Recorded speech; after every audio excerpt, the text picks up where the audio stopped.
Ever since it was added to the game, Firecracker's been considered one of the most hated cards. But why is this card hated so much? After all, it's a common card with less health than Wall Breakers. One of the things that makes Firecracker stand out is its unique recoil ability.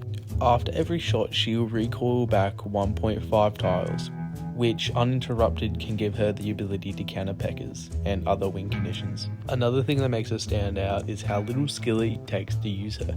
Putting all these things together, you have a cheap common card that takes no skill to use, which sounds exactly like a mid-ladder warrior to me. Which is exactly what it is, as it is used in 14% of decks. But just like every other card, this card also has its downsides. For example, your opponent can use any card and position it right for a free King Tower activation. And it's really low hit points that lets it get countered by arrows. Which for these exact downsides is why it's only used in 4 to 5% of top 1000 players' decks. A direct hit from a Firecracker will do 465 damage, while the 5 sparks that come out from the direct hit will do 155 damage. Now that damage sounds pretty nice, but the Evo Firecracker did an additional 288 damage per second for each spark she put out. There have never been more requests for an emergency nerf than when Evo Firecracker dropped on release. It was absolutely broken.